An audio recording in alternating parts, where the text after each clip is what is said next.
네. 오늘 종교개혁 우리 506주년을 맞아서 다시 한번 우리 종교개혁의 정신을 되새기면서 우리가 믿음의 삶을 이어가기를 소원합니다. 종교개혁의 정신이 원래 세 가지입니다. 오직 성경, 오직 믿음, 오직 은혜. 여기에 우리 장 칼뱅이 오직 예수, 오직 하나님께 영광이라고 하는 걸 덧붙여서 5가지 여러분들 강령이 있는데 손을 한번 이렇게 한번 들어보시죠. 오직 성경, 오직 믿음, 오직 은혜, 오직 예수, 오직 하나님께 영광. 아멘. 이 종교개혁의 우리 정신을 잘 계승 발전해서 하나님의 나라를 이 땅 가운데 또 이루어가는 일에 저와 여러분이 귀하게 쓰임받게 되기를 소원합니다. 오늘 우리가 본문 말씀을 통해서 이 수넴 여인의 믿음, 그리고 또 엘리사 선지자의 그 기도를 통해서 하나님의 역사가 어떻게 펼쳐지는지에 대한 내용을 우리가 살펴보도록 하겠습니다. 우리가 계속 이 말씀을 쭉 묵상을 해왔기 때문에 여러분 대략적인 스토리를 알고 계시겠지만 또 혹여나 잘 모르시는 분들을 위해서 제가 간단하게 열왕기 하의 이 사건에 관련된 스토리를 잠깐 말씀을 드리겠습니다. 엘리사 선지자가 수넴이라고 하는 곳에 가게 되어지자 한 그 귀부인이 이 엘리사 선지자를 음식을 잘 대접을 하는 거예요. 여기에 그치지 않고 거처할 수 있는 방을 마련하고 침대를 마련해주고 책상과 걸상, 그다음에 촛대를 만들어 주어서 오고 가면서 쉬면서 또 말씀을 연구할 수 있도록 이렇게 참 세심한 배려를 아끼지 않습니다. 아마 이 여인을 통해서 엘리사 선지자가 굉장히 큰 위로와 격려를 받았던 것 같아요. 불신의 시대에는 이런 사역자들을 곱게 보지 않습니다. 때로는 무시하고 시비를 걸고 심지어는 싸우려고 덤벼드는 사람들도 있습니다. 그런데 참 이 부인이 아주 세심하게 잘 배려를 해주는 거예요. 그래서 엘리사 선지자가 이 여인이 이렇게 세심하게 잘 배려를 해주니까 내가 이 가정을 위해서 뭐 해줄 게 없는가. 그래서 이 여인에게 물어봅니다. 혹시 당신 가정에 뭐 필요한 것이 있느냐? 그러면 내가 들어주겠다, 응답을 해주겠다 얘기를 하자 이 여인이 나는 별 필요가 없고 그냥 만족하면서 잘 산다라고 이렇게 대답을 합니다. 그런데 엘리사의 사환이었던 게하시가 이 여인의 집에 아들이 없다는 것을 이야기를 해줍니다. 남편은 늙었고 아내는 불임이라 자식 없이 이렇게 늙어가고 있다는 거예요. 그러자 이 엘리사 선지자가 즉각적으로 예언을 해요. 내년 이맘때쯤에 내가 아들을 안을 것이다. 그러니까 이 여인이 하는 말이 내가 이 나이에 무슨 어떻게 아들을 얻겠습니까? 지금까지도 아들이 없었고 내 남편은 이제 나이도 늙었는데 나를 뭐 속이려고 하지 말고 또 너무 잘해줄 그런 필요가 없습니다. 이렇게 이야기를 해요. 그런데 1년이 지나자 이 부인이 출산을 해서 아이를 낳게 여러분 된 거예요. 정말 상상도 못할 큰 축복을 여러분 받은 거죠. 그런데 이 아이가 이제 어느덧 무럭무럭 자라서 이렇게 걸어서 뛰어다닐 수 있는 정도가 되어지고 어느 정도 이렇게 성장을 한 것 같아요. 아버지가 밭에서 일을 하게 되자 이 아이가 아버지 그 밭에 이제 찾아가서 둘러보다가 갑자기 애가 머리가 아프다고 그러는 거예요. 아이고 머리야, 아이고 머리야. 그래서 아버지가 사환을 시켜가지고 어머니에게 보냈는데 그 어머니 무릎에서 반나절 정도 이렇게 있다가 그만 그 아이가 거기서 죽어버리는 이런 사건이 여러분 벌어진 게 된 것입니다. 청천벽력 같은 그런 지금 일이 벌어지게 된 거예요. 그런데 이 부인이 이 죽은 아이를 그 엘리사가 누웠던 그 방에 이렇게 누이고 문을 닫고 나와가지고 이 선지자를 찾아가게 되고 그 선지자가 와서 이 아이를 다시 이제 살려내는 그런 이 사건인데 오늘 이 사건을 통해서 인생 문제를 해결하는 그 믿음, 다시 말하면 그냥 믿음이 아니고 역사하는 믿음, 또 엘리사의 응답되는 기도가 어떻게 이루어지는지에 대한 부분을 오늘 이 말씀을 통해서 우리가 살펴보기를 원합니다. 첫 번째는 뭐냐면 역사하는 믿음은 믿음의 대상을 신뢰하는 것이다 라고 하는 것입니다. 여러분 생각지도 못한 은혜, 상상도 못할 복을 받았는데 지금까지 받은 은혜와 복을 순식간에 잊어버리게 되는 예상치 못한 문제를 만나게 된 것입니다. 하나님은요, 우리 앞에 무슨 일을 만날지 모르게 하셨어요. 전도서 3장 11절에 보면 이런 말씀이 나옵니다.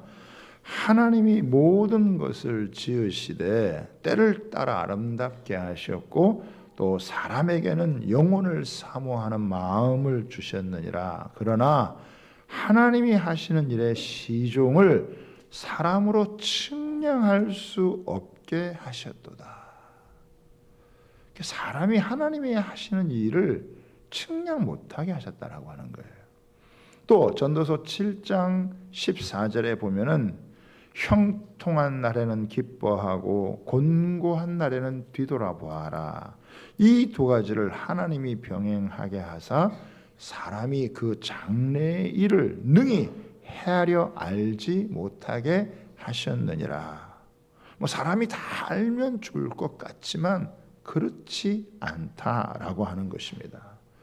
하나님은 사람으로 하여금 장래의 모든 일을 다 알지 못하도록 하셨다라고 하는 것입니다. 그렇기 때문에 우리에게는 믿음이 필요한 것입니다.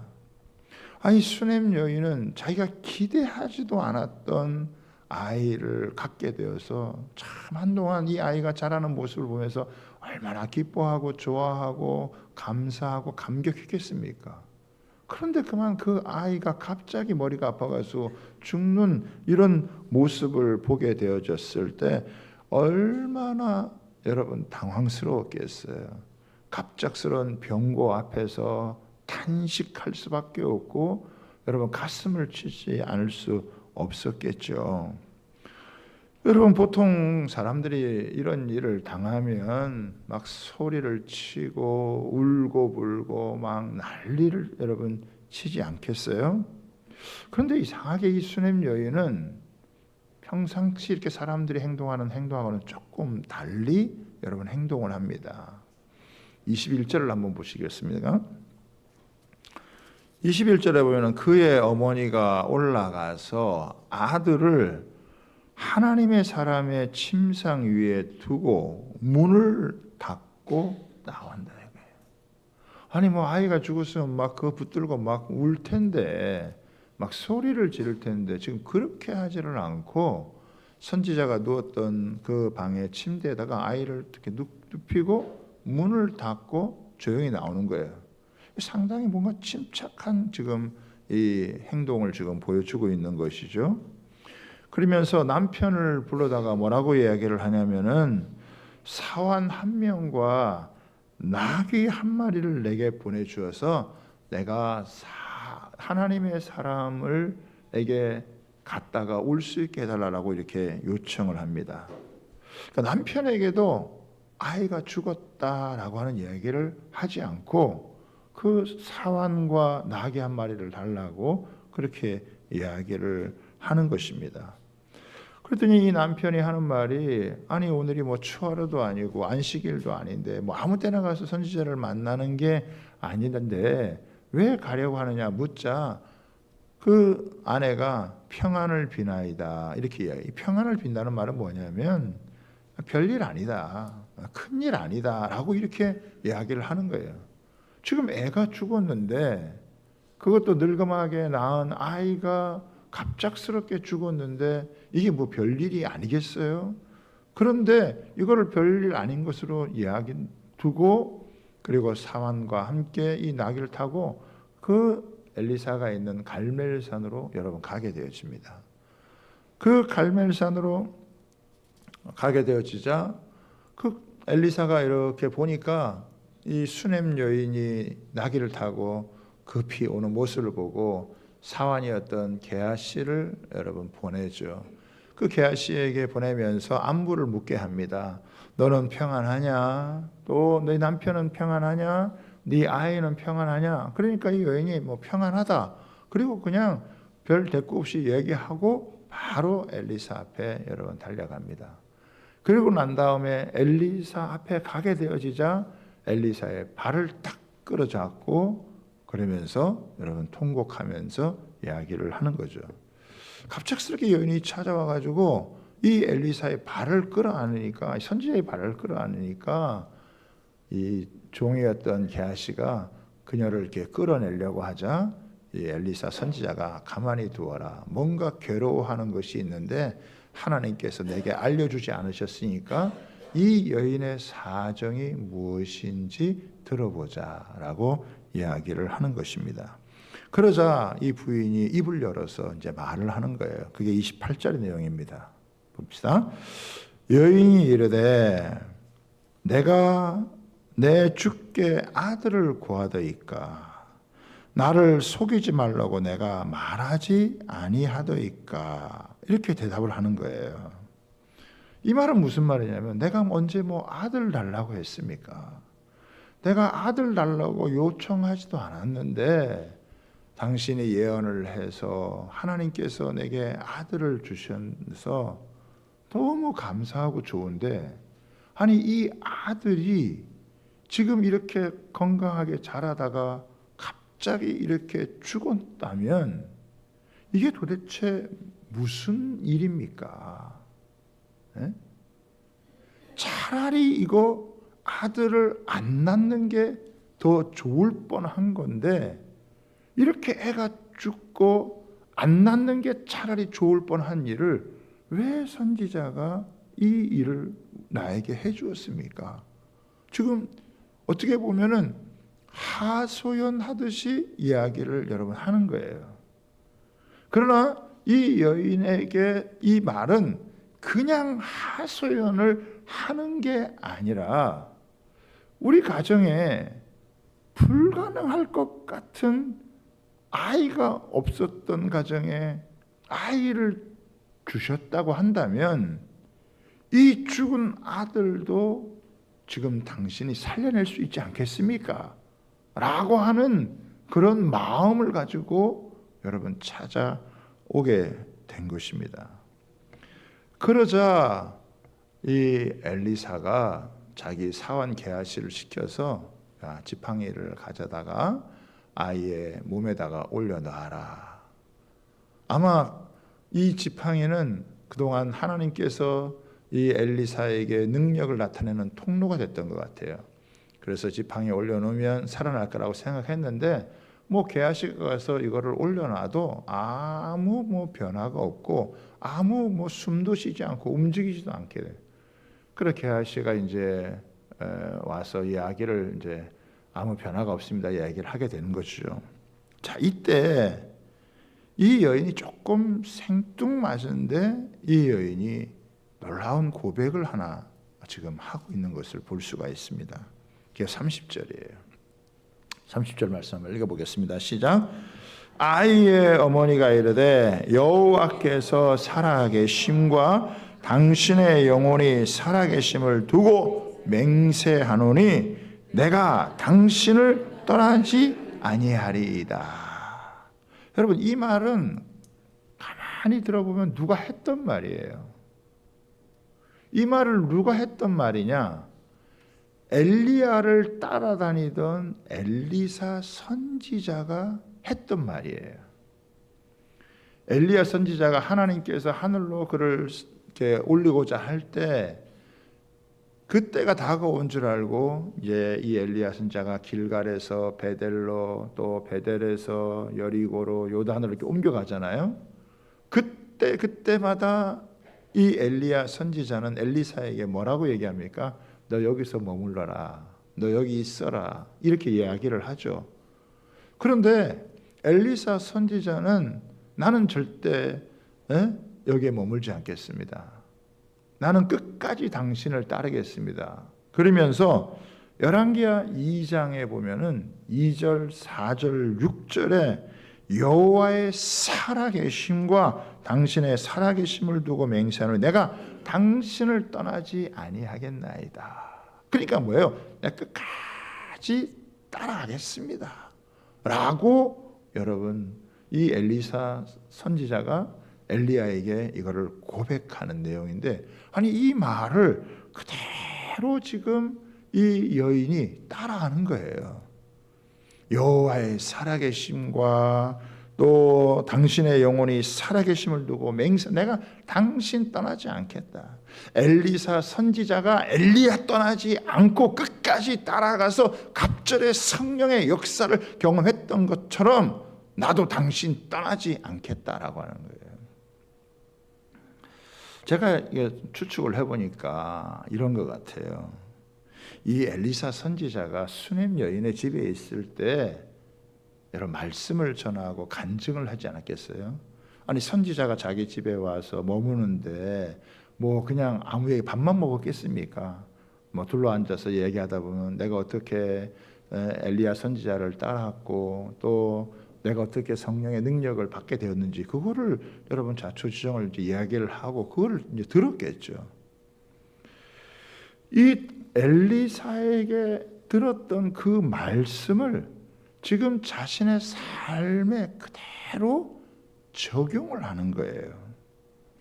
엘리사가 끈질기게 엘리야를 따라다녀서 응답받았던 것처럼 내가 갖지 못했던 아이를 주셨다고 한다면 이 죽은 아이도 당신이 살려낼 수 있고 내가 그러기 전까지는 내가 당신을 떠나지 않겠습니다 라고 하는 여러분 이런 자기의 마음의 고백을 지금 여러분 하는 것입니다. 결국 이 보면은 수넴 여인이 가졌던 믿음이 무엇이냐? 내가 할 수 없지만 나는 할 수 없지만 당신은 할 수 있습니다 라고 하는 자기가 믿고 신뢰하는 이 선지자에 대한 여러분 이 마음을 표하는 것이었습니다. 그동안 자신이 선지자에게 들었던 이 말씀을 자기가 그대로 여러분 적용하는 것이죠. 여러분 이것이 저는 역사하는 믿음이다라고 여러분 생각을 합니다. 왜 사람들이 수없이 말씀을 듣고 간증을 들어도 이렇게 역사하는 믿음이 안 생기느냐? 거기에 대해서 히브리서 4장 2절이 이렇게 이야기를 하고 있어요. 그들과 같이 우리도 복음 전함을 받던 자이나 들은 바 그 말씀이 우리에게 유익하지 못한 것은 듣는 자가 믿음과 결부시키지 아니함이라. 말씀을 전하는 것도 중요하지만 그 말씀을 받아들이고 자기 믿음과 결부시키지 않으면 아무런 일이 일어나지 않는다라고 하는 것입니다. 여러분 듣고 마는 거 그게요 굉장히 무서운 일입니다. 예수님들도 수많은 사람들에게 복음을 전하면서 산상수훈의 끝자락에 뭐라고 이야기를 하고 있습니까?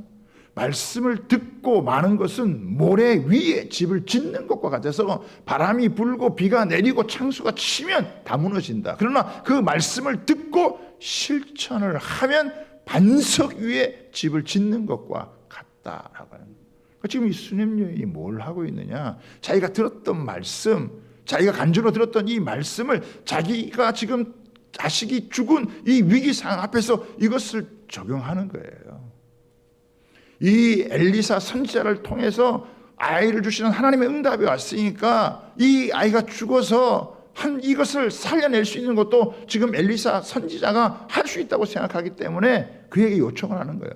내가 뭐 할 수 없다고 해가지고 그게 여러분 다가 아니라 이거예요. 내가 못한다고 안 되는 일이 아니라요. 내가 못해도 얼마든지 할 수 있는 길이 있고 되는 일이 여러분 있다라고 하는 것이죠.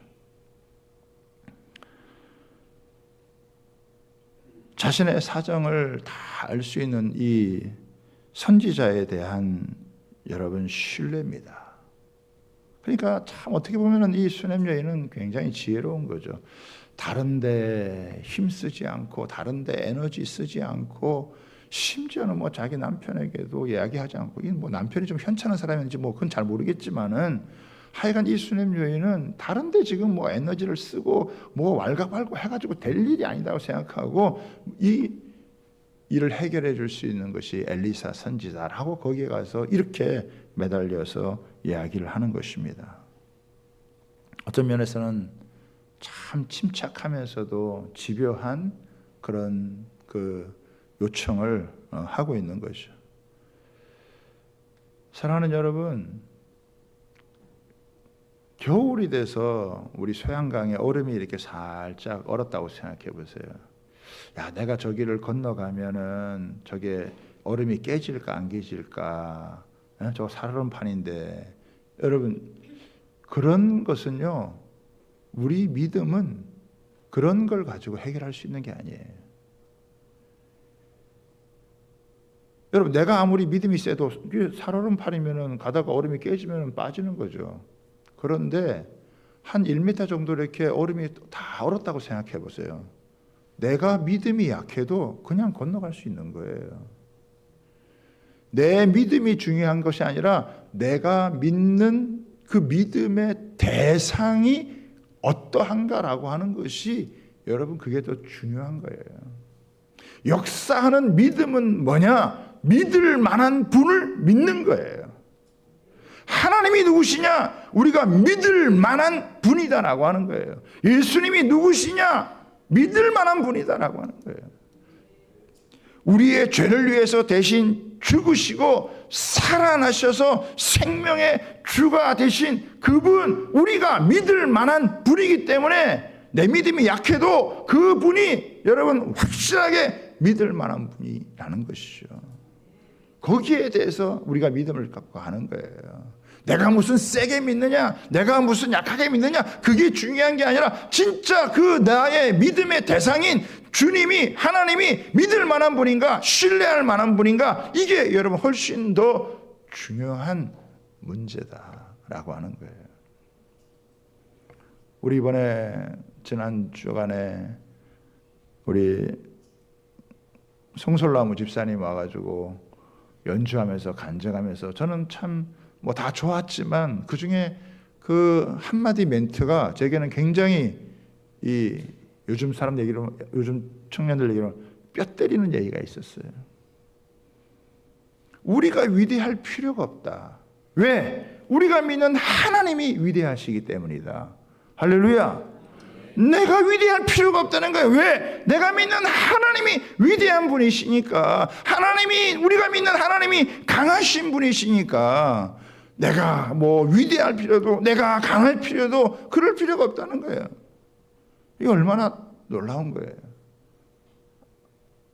자신이 믿는 하나님에 대한, 자신이 믿는 여러분 주님에 대한 절대적인 여러분 신뢰를 갖는 게, 그게 역사하는 그 믿음을 갖는 거라는 거죠. 그래서 끈기 있게 포기하지 않고 우리 집에 없었던 그 자식을 줄 수 있었다면 이 죽은 자도 살릴 수 있는 게, 이게 하나님이 역사하고 하나님의 역사가 당신을 통해 드러나니까 나는 당신을 떠나지 않고 끝까지 가겠다라고 하는, 붙어 있겠다라고 하는, 여러분 그 믿음이요, 되게 중요한 것이죠. 두 번째는 뭐냐면, 응답되는 기도는 도전과 포기하지 않는 기도에 있다라고 하는 것입니다. 여러분, 엘리사가 수넴 여인의 집에 들어가 보니까 아이가 자기가 누웠던 그 침대에 누워 있는 거예요. 엘리사 선지자가 들어가 가지고 사람들 다 내보내고, 여러분 거기서 간절히 기도를 합니다. 그냥 뭐 손 모으고 기도하는 정도가 아니라 이런 믿음의 행위를 보여주는데, 34절에 보니까 이렇게 나와요. 아이 위에 올라 엎드려 자기 입을 그의 입에, 자기 눈을 그의 눈에, 자기 손을 그의 손에 대고 그의 몸에 엎드리니 아이의 살이 차차 따뜻하더라. 여러분 보세요. 그 아이가 조그만 아이 아니에요? 그런데 그 아이에다가 그 누워있는 그 죽은 그 시신에다가 자기 몸을 겹쳐서 그 아이의 그 눈에 맞추고 입에 맞추고 손을 맞추고, 여러분 이렇게 하는 거예요. 이게 지금 여러분, 사람이 죽으면은 시체가 이렇게 싸늘하게 식어져 가잖아요. 제가 뭐 이거 지금 거리를 재보진 않고 그 당시에 뭐 교통수단이 어떻게 돼가지고 몇 시간이 지난지 모르겠지만은, 이게 지금 골든 타임이라는 게 있는 거잖아요. 사람을 살리려면 골든 타임이라는 것이 있는데, 꽤 먼 거리를 오갔으면 벌써 몇 시간이 지났고 이미 시체가 여러분 식은 거라고요. 그런데 지금 뭐 하는 거예요? 지금 기도를 하는 거예요. 그것도 그냥 기도를 하는 게 아니라 올라가 가지고 아이 엎드려서 자기 무슨 체온을 가지고 이 아이에게 무슨, 여러분 이 뭐 온기를 주어서 이런 게 아니겠죠. 아마 절박하고 간절한 심령을 가지고 여러분 기도를 여러분 하는 거다라는 거죠. 저는 이게요, 상당히 우리한테 기도에 대한 도전을 주는 거다라고 여러분 저는 믿습니다.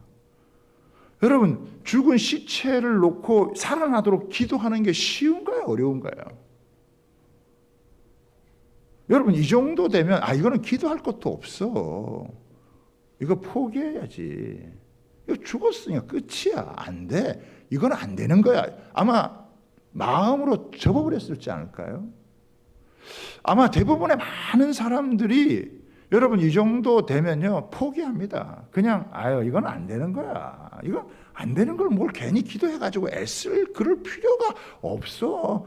그리고 그냥 일찌감치 어떻게 해요? 그냥 딱 정하고 포기해버려요. 이건 안 돼. 이건 못해. 이건 할 수 없는 거야. 이거는 뭐 안 되는 건데 괜히 힘쓰고 괜히 뭐 해볼 필요가 없어. 이렇게 하지 않겠어요? 그런데 이 엘리야 선지자는 이 죽은 아이를 놓고 하나님 앞에 여러분 기도를 하는 거예요. 하나님, 이렇게 죽어버리면은 이게 하나님께 영광이 되지 않지 않습니까? 이 집안에도 이게 뭐가 되어집니까? 우리가 했던 이 모든 것이 다 헛되것이 되어지는데, 하나님, 나는 여기서 포기할 수 없습니다 라고 하는 그 심정을 가지고 하나님이 이 아이를 살려주지 않으면 나는 그만두지 않겠다고 하는 그 심정을 가지고요 하나님 앞에 여러분 기도하는 거예요. 여러분, 어느 정도까지 기도해 보셨어요? 뭐 신앙생활 하니까 기도 안 한다고 할 수는 없겠지만, 여러분 어느 정도까지 기도해 보셨어요? 혹시 여러분의 삶에서 이건 안 돼, 이거는 불가능해, 여러분 이렇게 포기해 버린 건 혹시 없나요? 뭐 그런 것 갖고 기도하라 그래. 이게 안 되는 건데, 이게 불가능한 건데, 혹시 여러분 그렇게 여러분이 접어버린 건 없나요? 여러분, 한 번에서 온기가 조금 들어갔는데 이 엘리사가 다시 재차 똑같이 기도를 반복을 합니다. 그러자 아이가 7번 재채기를 하고 깨어나자 그 아이를 어머니에게 여러분 넘겨주어요. 엘리사 선지자는 참 이런 사람이 죽은 문제까지도 놓고 하나님 앞에 지금 기도하는, 이건 엄청난 우리에 대한 기도의 도전인 것 같아요. 이거는 절대 이루어질 수 없는 거라고 생각해 버린 것에 대해서도 엘리사 선지자가 포기하지 않고 기도했다고 한다면, 우리가 기도하다가 뭐 좀 안 되고 기도하다가 뭐 조금 이렇게 안 이루어지는 거에서 쉽게 포기하고 내려놓는 여러분 그런 일들 한번 여러분 돌아봐야 되지 않겠습니까?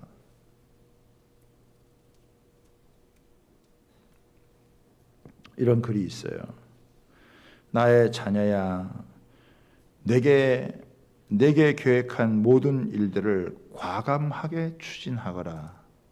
실패하고 넘어지더라도 다시 일어나거라. 세상과 그 어떤 일도 한 번에 되는 일은 없단다. 너의 예상과 다를 뿐 올바른 방향으로 나아가고 있단다. 의지할 사람이 없다고 해도 혼자라고 생각하지 마라. 아무도 없는 적막함 속에 나는 너를 홀로 만나기를 원한다. 감당할 수 없는 고통의 무게를 내게 맡기는 연습을 하거라. 너의 능력의 범위를 넘어서는 이를 만날 때 너는 나를 철저히 의지해야 한단다. 너의 틀을 깨고 나의 관점으로 세상을 바라보거라. 나처럼 생각하고 바라보고 나처럼 행동하거라. 나는 너의 하나님이고 너는 이미 모든 것을 가졌단다. 길을 잃은 아이처럼 두려워 떨지 말거라. 어디로 가야 할지 몰라도 괜찮다. 내가 너를 이끌어 줄 것이다. 사랑한다 나의 자녀야. 나의 능하신 손 안에서 겸손하라. 때가 되면 너를 높일 것이니라. 여러분 세상에 한두 번 한다고 되는 일이 많지 않습니다. 그러나 포기하지 아니하고 이것이 반드시 이루어질 일이라고 한다면, 살아야 한다는 일이라고 한다면 포기하지 않고 기도하는 것이죠. 아마 이 엘리사 선지자가 이렇게 포기하지 않고 기도할 수 있도록 만든 데에는요, 수넴 여인의 요청이 있었기 때문이에요. 하나님의 약속을 붙잡고 끈기 있게 기도하는 게요, 얼마나 엄청난 놀라운 역사를 펼치시는지 우리에게 도전을 주는 거예요. 하나님은 우리 기도 없이도 얼마든지 일하실 수 있는 분이시지만은, 그러나 우리 기도 없이는 일하지 않으시기로 작정하셨기 때문에 우리가 기도하기를 원하시고, 우리의 기도가 쉽게 포기하지 아니하고 영적인 지평을 넓혀가는 그런 기도가 되기를 원하시는 거죠. 아마 없던 집안에, 아이가 없던 집안에 아이가 생기는 것도 너무너무 놀라운 기적이었고 감사했지만, 그 아이가 갑자기 죽는 이런 변고를 겪으면서 다시 그 아이가 살아난 역사를 경험하면요, 아마 더 이상은 세상에 대한 두려움, 세상에 대한 염려, 뭐 자기에게 찾아오는 크고 작은 일, 이런 거에 두려워하지 아니하고 아마 담대하게 인생을 살아가는 그런 하나님의 사람으로 마지막 인생까지 살았을 것 같아요. 아무 일이 없다고 좋은 게 아니에요, 사실. 그렇다고 큰 일이 생겼다고 그게 다 골치 아픈 일로 끝나는 게 아닙니다. 오히려 이렇게 자신의 기도의 수준을 넘어가고 어떤 인간의 어떤 능력의 차원을 벗어나는 그런 하나님의 역사를 기도를 통해 경험하고 나면 삶의 차원이 완전히 여러분 달라지게 되어지는 것이죠. 사랑하는 여러분, 작년 이맘때 이태원에서 할로윈 축제로 많은 젊은이들이 압사사고로 죽었습니다. 그런데요, 아직도 정신 못 차리고 이런 뭐 할로윈 이런 것을 아이들에게 또 청년들에게 이런 문화를 만들어 가려고 하는 어리석은 사람들이 있어요. 그렇게 난리를 치고 그렇게 여러분 해도 어떻게 해요? 배우지 못하면 계속 반복하는 거예요. 이게 무서운 세상이에요, 여러분. 여러분, 이 세상은요, 사람을 죽이는 세상이에요. 절망과 좌절로 몰고 간다고요. 누가 이런 세상 가운데서 우리의 다음 세대 자녀들을 살리고 이 사회를 살려나갈 수 있겠냐, 이거예요. 여러분 하나님의 백성들, 진짜 살아계신 하나님을 믿는 주의 백성들의 여러분 기도가 우리 가정을 살리고 자녀들을 살리고 나라와 민족과 여러분 이 죽음이 역사하는 세상을 살릴 수 있는 유일한 길이라는 것을 믿으시기를 바랍니다. 그래서 교회는 기도를 해야 되는 곳이에요. 기도가 필요한 것이고 기도를 해야 되는 것이고, 하나님 우리에게 주신 최고의 특권이 뭐냐? 기도라고 하는 거예요. 어느 정도까지 이거는 끝난 일이다, 이거는 불가능한 일이다 라고 하는 것도 여러분 이 기도를 통해서 돌파해 나아가는, 역사하는 이 여인의 믿음과 아울러서 끈기 있게 포기하지 아니하고 기도하는 그 기도가 여러분 결합될 때 인생의 이런 죽음의 문제까지를 돌파하는 생명의 역사가 일어나는 거거든요. 우리가 믿는 예수님 누굽니까? 죽으셨다가 살아나셔서 생명의 주가 되시고 하늘에 오르셨다가 여러분 우리에게 다시 오시겠다고 약속하신 여러분 그분이에요. 그 예수 그리스도를 믿는 주의 백성들이 할 수 있는 가장 위대한 일이 뭐냐? 여러분 기도하는 일이에요.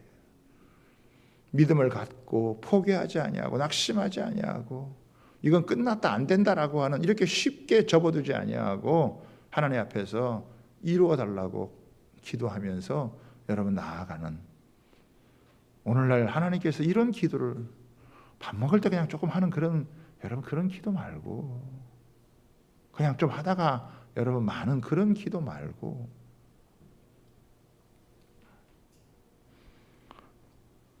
역대상 4장 10절 말씀 한번 띄워주시기 바랍니다. 한번 읽어보겠습니다. 시작. 야베스가 이스라엘 하나님께 아뢰어 이르되 주께서 내게 복을 주시려거든 나의 지역을 넓히시고 주의 손으로 나를 도우사 나로 환난에서 벗어나 내게 근심이 없게 하옵소서 하였더니 하나님이 그가 구하는 것을 허락하셨더라. 아멘. 야베스는 태어날 때 어렵게 태어난 사람이잖아요. 살아면서 하나님의 마음의 소원을 가진 거예요. 하나님 내게 복을 주시려거든 내가 받고 싶은 복이 있는데 그건 뭐냐면 내 지경을 넓혀달라는 거예요. 여러분 뭐 땅을 많이 차지하는 것도 포함되겠지만 믿음의 지경을 넓혀주시고 내 삶의 지경이 이렇게 넓어질 수 있도록 하나님 허락해 주시되 주의 손으로 도와주셔서 내가 환난에서 벗어나서 근심이 없게 하셔서, 여러분 이렇게 막 넓어지고 커지면 근심이 많고 염려가 많기 때문에 그런 근심과 염려가 없이 환난에서 벗어나게 해달라고, 그런 복을 하나님 받게 해달라고 그렇게 간절하게 하나님이 그 기도 어떻게 해요? 들어주셨다는 거예요. 그가 구하는 것을 허락하셨더라. 하나님은 구하는 자에게 주시고 찾는 자에게 찾게 하시고 그리고 문을 두드리는 자에게 열게 하시는, 그 우리 기도를 통해 하나님이 그 일을 하신다라고 하는 거예요. 사랑하는 여러분, 역사하는 믿음, 포기하지 않는 끈질긴 기도와 그 기도의 도전을 통해서 인생의 문제가 하나님의 축복으로 바뀌게 되어지고 오히려 하나님의 영광을 드러내는 위대한 일로 드러나게 되어지는 줄 믿습니다.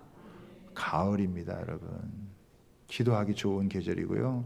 11월 1일부터 우리가 해마다 21일 동안 열방과 함께하는 우리 다니엘 기도회를 여러분 하고 있어요.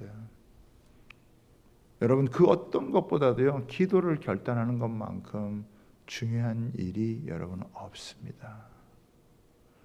그리고 하나님 앞에 우리가 그냥 믿음을 가지는 게 아니라 우리가 믿는 주님에 대한 철저한 신뢰와 그 대상에 대한 여러분 신뢰를 아울러서 우리가 그분을 향하여서 끈질긴 기도를 할 때 그동안 이런 꼬였던 문제들도 풀어지게 되고 그동안 해결할 수 없었던 인생의 문제들도 풀어져서 오히려 하나님의 영광을 드러낼 수 있는 그런 귀한 기회가 되어지는 거예요. 우리가 믿는 하나님이 시시한 분이 아니시기에 우리의 인생도 시시하지 않고 여러분 우리의 믿음과 기도를 통해서 하나님이 새 역사를 이루어가는 일에 우리 주양교회 모든 성도님들이 주인공 될 수 있게 되기를, 그래서 하나님을 자랑하는 간증의 주인공 되기를 주님의 이름으로 축복합니다. 그냥 적당히 포기하고 이런 것 같다 이렇게 여러분 살지 마세요. 아직도 하나님께서 우리에게 펼쳐주실 복이 많고요, 은혜가 많고요, 축복이 많습니다. 믿음으로 나아갈 수 있는 은혜가 있게 되기를 주님의 이름으로 여러분 축복합니다.